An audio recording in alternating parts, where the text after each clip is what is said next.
Bonjour à vous tous. Alors aujourd'hui, j'aimerais partager quelques informations, quelques données en relation avec le libre arbitre. Parce que cette notion de libre arbitre dont il a été beaucoup question ces temps derniers, et depuis l'époque du New Age aussi, ça laisse à se poser des questions, parce qu'on a bien l'impression que malgré cette déclaration de liberté, notre libre arbitre semble limité. Moi, quand j'ai découvert cette sensation de libre arbitre, j'étais beaucoup plus jeune, et je me suis dit: «Oh chouette, je suis libre de faire ce que je veux de ma vie» et cetera. Donc à cette époque, je travaillais encore on peut dire dans le système. Et puis donc, bah, j'ai pris la décision de tout envoyer promener, puis de voilà, pour être libre, je suis libre, je suis libre, je pouvais courir partout libre. Et je me suis vite rendu compte que j'étais pas si libre que ça. Parce qu'en fait, j'étais libre naturellement de ne plus aller travailler, mais je suis devenu dépendant naturellement, bah, du fait de ne pas avoir d'argent, et après, ben, il a fallu que je passe du temps à chercher, voilà, donc c'est une période un petit peu de marginalité. Quand on veut sortir d'un système, on se met en marge de la société, mais là, encore faut-il trouver autre chose pour ensuite, oser rentrer dans le système, hein, rentrer dans le système pour y apporter quelque chose de nouveau. Donc moi, c'est pendant cette période, de marginalité que j'ai découvert l'astrologie, que j'ai étudié l'astrologie et que j'ai, bon, mis en place, en fait, cette nouvelle orientation qui me plaisait, qui me touchait beaucoup au cœur, puisqu'au début, j'ai fait de l'astrologie par plaisir, pour me découvrir aussi, et non pas uniquement pour en faire un métier, hein, ça s'est venu avec le temps. Donc à partir de là, bah, voilà, donc je suis revenu dans le système et j'ai découvert une certaine forme de libre arbitre au sein de la société, parce qu'on appartient au monde, donc on ne peut pas, quand on reste marginal toute sa vie, on peut critiquer ceci, cela, le gouvernement, la société, tout ce qui ne va pas dans le monde, mais si on n'apporte rien de plus, bah, en fait, on ne sert pas à grand-chose, on ne participe pas. Donc on fait partie d'un tout, même si on a un travail individuel, on fait partie d'un collectif, et si on veut faire évoluer le collectif, il faut être dedans. C'est en étant dedans, parce que c'est quand on est intégré dans quelque chose qu'on peut le changer. C'est la même chose pour les anges et les êtres de lumière, qui peuvent nous infuser des idées, mais qui ne peuvent pas prendre les décisions et agir, parce qu'ils ne sont pas incarnés sur Terre. Et dès l'instant qu'on veut avoir la liberté de changer quelque chose dans un univers ou dans une société, il faut s'intégrer dedans, il faut s'infiltrer, en faire partie. À partir de là, on a la possibilité de directive. Mais tant qu'on est à l'extérieur de la société, qu'on peut rejeter parce qu'elle ne nous convient pas, on ne peut rien faire pour la changer. Donc il faut faire quelque chose pour créer une nouvelle société, se trouver une nouvelle forme de liberté. La liberté, c'est très lié naturellement au signe du Verseau, hein. Liberté, égalité, fraternité, etc. Donc on peut aussi, et ça peut être un défaut des Verseaux ou d'autres personnes, c'est de penser que voilà, quand on n'a pas de relation, quand on vit seul, par exemple dans la montagne ou dans un endroit perdu de la nature, qu'on est libre, qu'on va sur les routes et qu'on va de ville en ville, dormir chez l'un, chez l'autre, etc., un petit peu comme un pèlerin errant, on est libre. Mais en fait, on n'est pas libre. Parce que la véritable liberté, elle est autre part. La véritable liberté, c'est être capable de vivre dans ce monde, avec nos familles, nos parents, nos enfants, nos voisins, ceux qu'on aime, tout en restant libre au niveau de notre esprit et de nos décisions. Donc de ne pas se laisser influencer par Pierre, Paul, Jacques, etc., mais d'être libre dans nos choix intérieurs. Or, notre libre arbitre est quand même limité. Il est limité par notre destinée. Par notre destinée. Pourquoi? Parce que nous sommes libres, on peut dire, de décider, de penser, de faire ce que l'on veut, hein. On peut travailler, on peut faire du bien, on peut faire du mal, on peut choisir de détruire ou de construire, mais ce qu'on crée dans une vie nous suit dans la vie suivante, comme par exemple notre corps physique de cette incarnation est la résultante d'encodage, de pensées, d'émotions, de sensations, de décisions qu'on a tissées dans une vie passée et dont on est revenu faire l'expérience dans cette vie. Tout comme dans cette vie, tout ce que l'on pense de notre futur possible, tout ce qu'on projette dans le futur, hein, et toutes les informations qui seront encodées dans nos corps subtils lors de notre mort physique, lorsqu'on passera dans l'autre monde, se détermineront un programme qui fera que dans la vie suivante, on se créera un corps qui est en relation avec ces encodages et ces clés. C'est la raison pour laquelle on revient dans la matrice pour délier des liens, etc.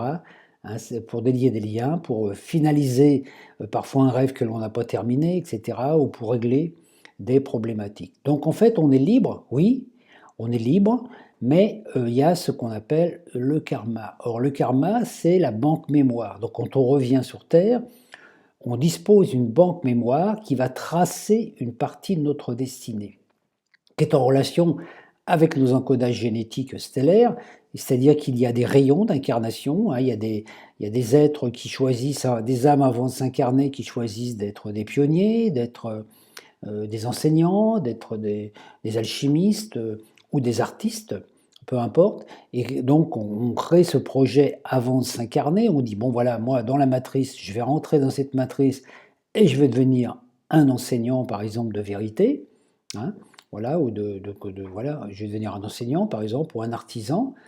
À partir de là, on vient là et de vie en vie, on refait sans arrêt les expériences, les apprentissages pour arriver à devenir cela.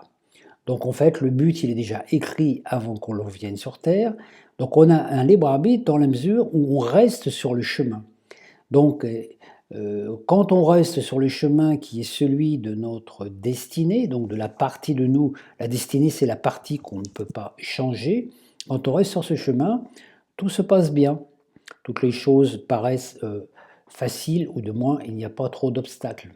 Dès qu'on s'écarte du chemin, qu'on commence à empiéter sur le chemin d'un autre ou qu'on laisse les autres empiéter sur notre chemin, à partir de là, on commence à avoir des tas de problèmes, des problèmes physiques, des problèmes de santé, des problèmes d'argent, etc. Une difficulté à trouver sa place dans le monde. Donc tant qu'on n'a pas trouvé sa place, quelque part, c'est qu'on n'est pas sur le bon chemin. Donc cette partie de destinée, on ne peut pas, quelque part, y échapper. Alors vous voyez, par exemple, moi j'ai choisi dans mon incarnation présente, par ce que je fais maintenant, d'être, on peut dire, pas, je dirais pas un enseignant, non, plutôt un informateur. Voilà. Hein, je ne me présente pas comme un formateur parce que je n'aime pas formater les gens. Je donne des informations, je lis des thèmes ou je me sers de cartes ou de mon intuition aussi pour pouvoir apporter un éclairage, donc pour donner des conseils, voilà, un petit peu comme si j'étais à la croisée des chemins et que des pèlerins passent sur le chemin et qui me demandent par quel chemin passer. Donc en consultant les augures, je peux dire, bah, passer par là, ça sera peut-être plus facile que par là, etc. Voilà, mon rôle s'arrête là. Et en fait, dans ma vie, j'ai essayé, j'ai fait d'autres choses, hein, à côté, j'ai fait du théâtre, j'ai fait du chant, j'ai fait de la comédie, j'ai fait plein de choses différentes aussi. Et à des moments, j'ai voulu aussi prendre cette voie, c'est-à-dire peut-être devenir un enseignant en théâtre, un enseignant dans un autre domaine. Alors je me suis rendu compte que j'avais certaines compétences, hein, par exemple, je sais chanter, mais je suis incapable d'apprendre à quelqu'un de chanter. Je sais travailler dans le domaine du théâtre, mais je ne suis pas un professeur de théâtre. Et à chaque fois que j'ai essayé de me lancer dans cette filière, il y a quelque chose qui me bloquait parce qu'il y avait en moi l'enseignant, hein, ou celui qui a besoin de révéler des choses. Donc en moi, il y avait l'astrologue, on peut dire, hein, l'astrologue empreint aussi le désir alchimique, puisque ça fait partie de ma voix, qui était là. Donc j'ai beau faire du théâtre ou j'avais beau faire quelque chose, il y avait toujours cet alchimiste en moi, cet enseignant alchimiste, on peut dire, qui reprenait le dessus et qui me disait: «Non Christian, c'est là ta voie». Et à chaque fois que je me suis connecté et que j'ai demandé à l'univers montre-moi le bon chemin, parce que il y a des moments où je me posais des questions, hein, tout à l'heure, montre-moi le bon chemin. À chaque fois, il se présentait toujours quelque chose d'important, notamment, chaque fois que je demandais, montre-moi le chemin, il y a quelqu'un qui me demandait un conseil, qui me demandait un thème, ou on me demandait de faire une conférence, etc. Donc, je me suis aperçu qu'en fait, bah, mon libre arbitre, il était là. Alors, mon libre arbitre était où là? C'était de dire oui ou non. Donc si je disais non quand on me demandait de faire une conférence, alors que cela faisait partie, on peut dire, de mon chemin, d'initiation et d'avancée, bah, naturellement, je me coupais des opportunités. Donc voilà, on a un libre arbitre, mais qui est quand même limité par notre destinée. Donc la partie de notre destin, hein, on a fait une partie du chemin, on est sur le chemin, et il y a encore une partie à accomplir. Donc le but, il est déjà déterminé. Par contre, comment on va faire ce chemin qui reste pour terminer ce qu'on a à faire, c'est nous qui le décidons. Donc on peut prendre des chemins de traverse, on peut se tromper de voie, on peut sortir du chemin. Donc pour réaliser le but de notre âme, on peut mettre 2 ans, 3 ans, 10 ans, 15 ans, 30 ans, une vie, plusieurs vies ou des milliers de vies. Voilà, parce que le but, il est là. Le but est prédéfini. Donc, vous apercevez souvent que dans votre destin, vous avez des événements qui arrivent parfois, j'en ai parlé dans une autre vidéo, vous avez des événements qui arrivent qui sont imprévisibles et que même karmiquement, on n'arrive pas à les expliquer. Hein, quelque part, parce qu'on s'est dit, tiens, comment ça se fait que telle personne vit ça, ou pourquoi je vis ça. Pour la bonne raison que la partie de la destinée qui ne peut pas être modifiée, parce qu'elle fait partie de votre âme, elle fait partie de votre choix, de votre mission de vie, cette partie-là ne peut pas vous être révélée à l'avance, ni par quelqu'un ou autre. L'univers est bien fait. Ce qui nous est révélé sur le chemin, ce qui peut se passer sur le chemin, ce qui nous est révélé par un médium ou par des choses, est quelque chose qui peut être modifié et changé. En disant, par exemple, vous allez voir un tarologue, il va tirer des cartes et il va dire, oh là là, je vois qu'en ce moment c'est difficile, etc., à cause des cartes, etc., qui montrent des trucs. Donc les cartes ne disent pas, il va vous arriver cela. Les cartes disent, à partir du plan de conscience et du plan de vibration où tu te trouves aujourd'hui, il est fort possible qu'il t'arrive cela. Donc c'est une arcane par exemple se présente, voilà, et si la carte naturellement se présente aussi à l'envers, ça veut dire que voilà, ça risque, hein, quand vous avez la maison Dieu à l'envers par exemple, ça veut dire qu'il y a une catastrophe qui va arriver, hein, et la maison Dieu qui se présente à l'endroit, bah, le message il est, ah attention, il y a plein de choses qui vont s'écrouler, donc voilà, attends-toi quand même à des changements imprévus et surprenants. Voilà. Mais quand il n'y a pas tout, donc voilà, ça c'est ce qui est possible. Donc c'est pour ça qu'il y a des devins, il y a des médiums qui lisent dans le plan astral et qui permettent de dire, voilà, si tu continues sur ce chemin, voilà ce que tu vas rencontrer. Donc je le dis et je le répète, la tarologie comme l'astrologie n'est pas déterministe. Elle ne dit pas, il va arriver ceci ou cela. Si vous allez voir un médium et qui vous dit ah, je sens qu'il va y avoir voilà, vous allez quitter votre mari, etc., par exemple, ou votre femme, hein, méfiez-vous, non, parce que ça veut dire qu'il y a une possibilité, s'il y a des arcanes qui indiquent qu'en ce moment, il y a des difficultés dans le couple, hein, ça ne veut pas dire que le couple va se casser. Donc il faut faire attention. Sauf, alors si naturellement, si vous donnez foi au médium et vous dites à votre conjoint, ah ben on va se séparer parce que c'est ce que m'a dit le médium, ben, automatiquement ça va se passer. Pourquoi? Parce que vous avez accepté l'information. Et c'est aussi là le libre arbitre. Accepter ou refuser une chose.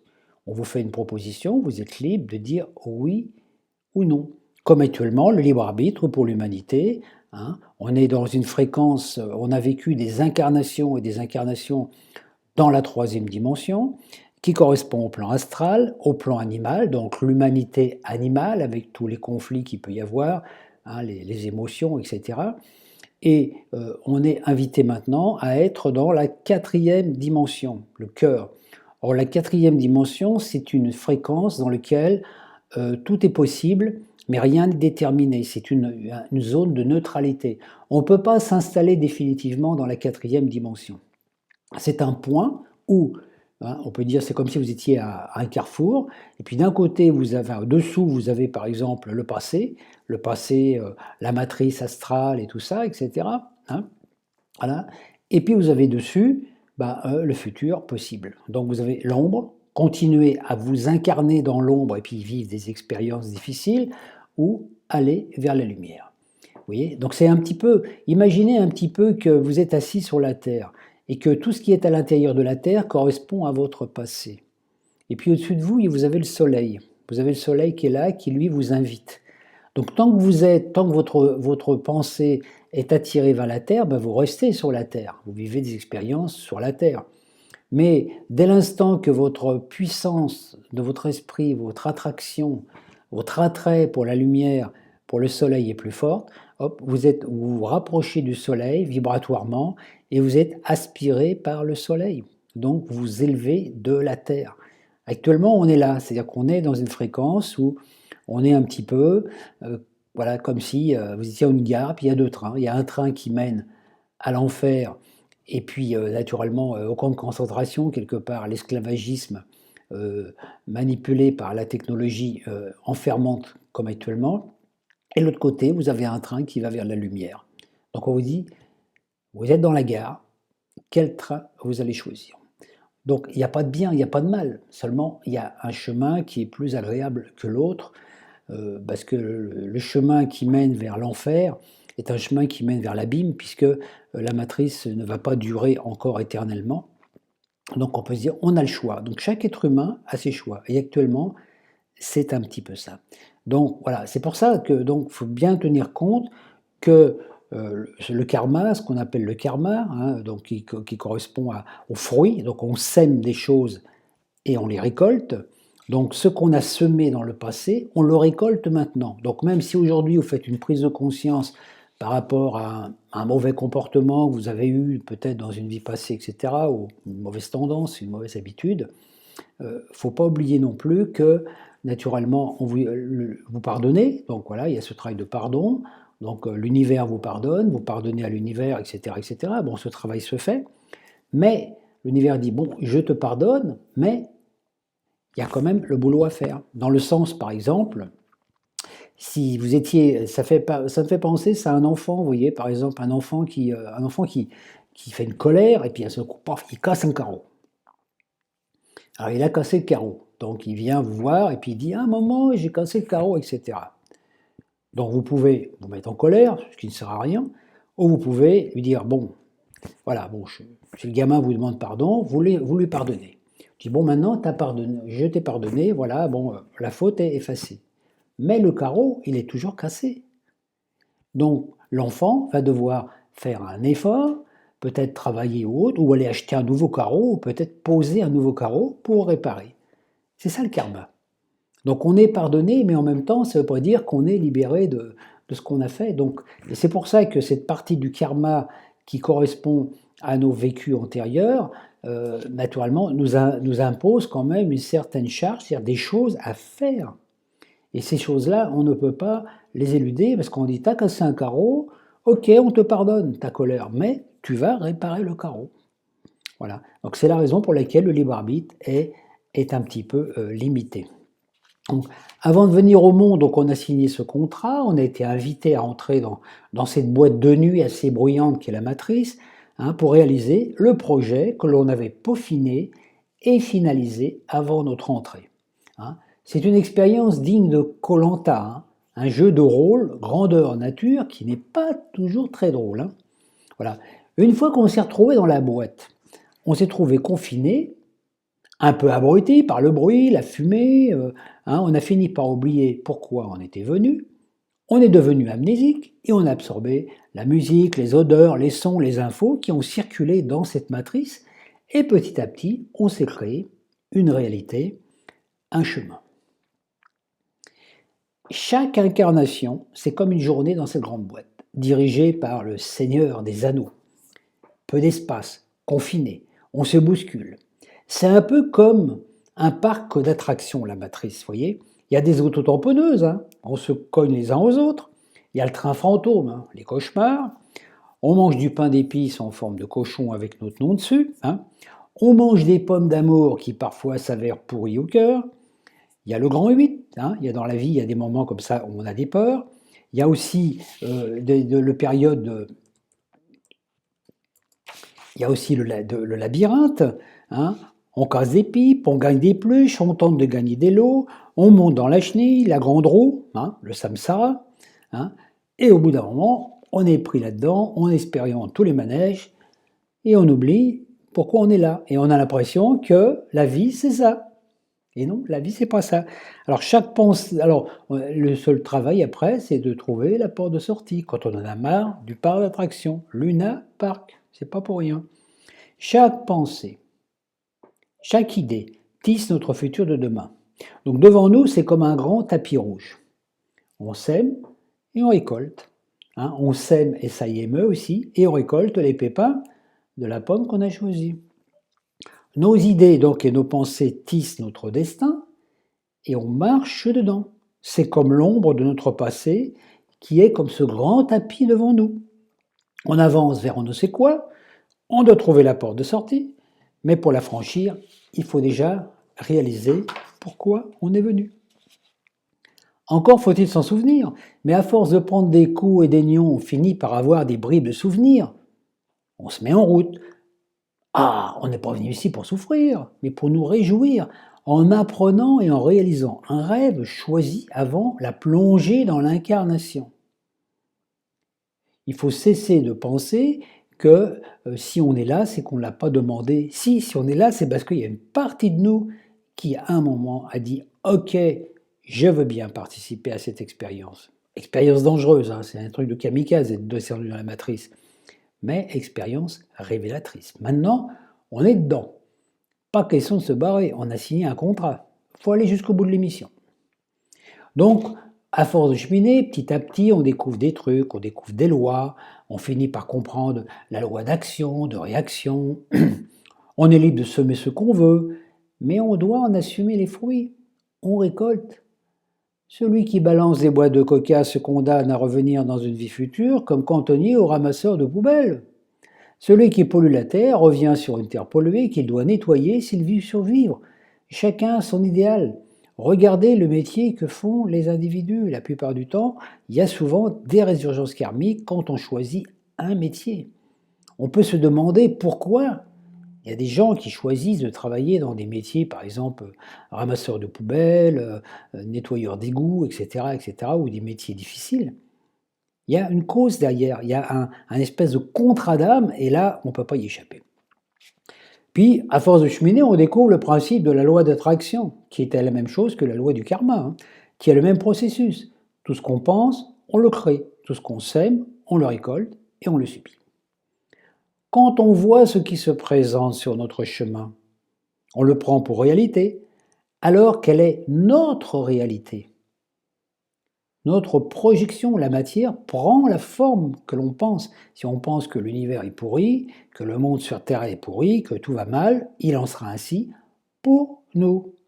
Dieu, l'univers, se modèle toujours à nos pensées. L'univers dit toujours oui à ce qu'on pense, ce qu'on ressent. Vous voyez, on peut être une centaine de personnes à cheminer dans la même rue, chaque matin. Mais chacun vit son trip selon ses idées.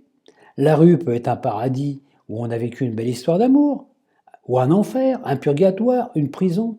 Pourtant, c'est le même. Donc dans cette rue, vous pouvez avoir rencontré l'amour de votre vie, ou avoir eu l'accident qui a transformé complètement votre vie en enfer. Ou c'est peut-être dans cette rue que vous allez trouver un travail, ou que vous l'avez perdu, ou que vous avez été agressé. Pourtant, cette rue-là, elle est fréquentée toutes les journées par des milliers de personnes et chacun vit dans ce même décor des choses différentes par rapport à ces vibrations, à ce qu'il émane en tant que vibration. C'est pour ça qu'il faut relativiser, retrouver la mémoire. On est magicien. Savoir que la matière, les objets et tout le reste sont des reflets miroirs de nos pensées. Celui qui a la tête dans le potage voit le potage.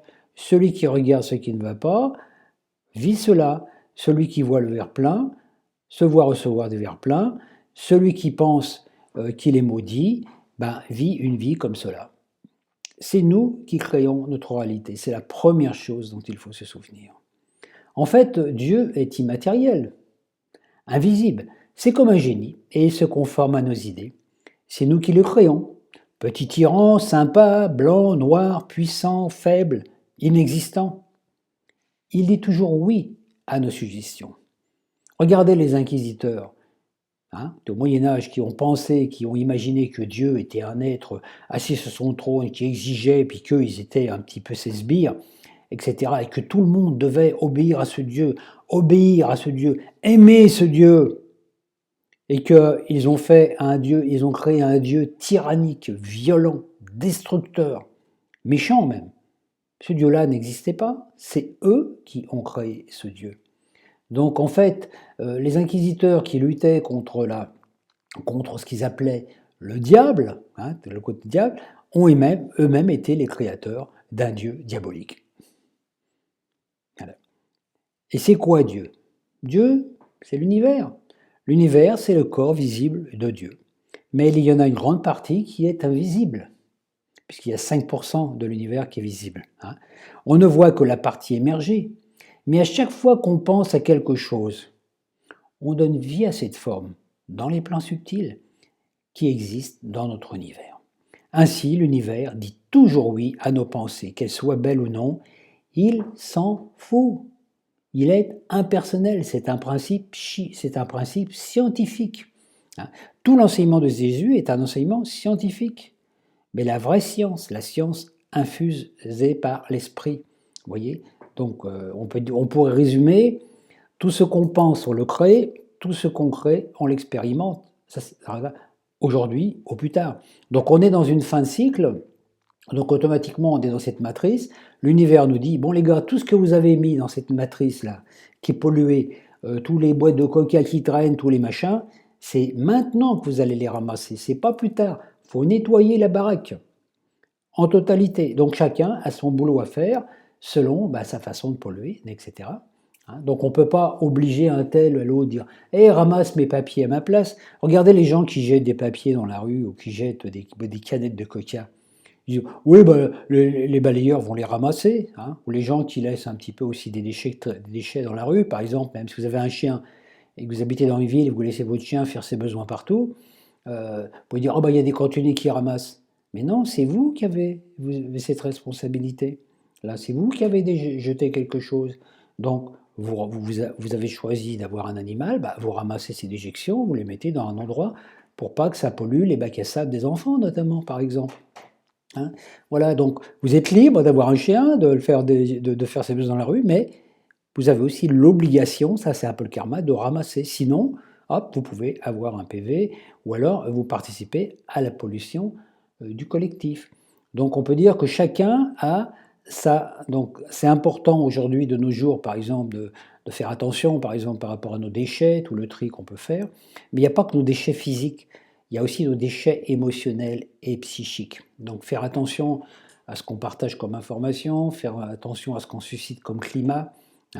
Donc voilà, donc on peut dire qu'on est tous co-responsables et chacun doit nettoyer, doit faire son propre nettoyage de ces corps subtils qui est notre maison, qui est notre temple.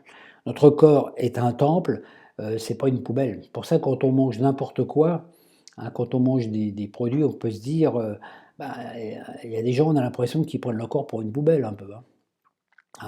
Voilà, pour une poubelle, donc, alors qu'en fait le corps c'est un temple, donc il faut quand même consacrer, voilà, nourriture physique, nourriture émotionnelle, nourriture psychique. Tout ce qu'on manifeste à l'extérieur, tout ce qu'on balance dans la société, dans la matrice, automatiquement quelque chose nous dira « Hé, là tu as posé un papier, tu vas le ramasser ». C'est le travail de chacun et nul ne peut y échapper, puisque la loi est inscrite en nous. À chaque fois que vous jetez quelque chose dans la nature, l'univers enregistre, les fées, les anges sont là à dire « Ah tiens, ouais, il jette ses papiers dans la nature, lui, tiens, hop, dans une vie future, ce fera un bon cantonnier. » Voilà. Voilà. Vient alors quand on a compris toute cette loi, vient le moment où on réclame le libre arbitre, comme un ado qui rejette ses parents pour vivre sa vie. « Je fais ce que je veux, c'est ma vie, laissez-moi tranquille ». et la vie lui montre autre chose. Ok, le père lui dit, bah oui, tu es libre, ok, mais il faut gagner ton pain.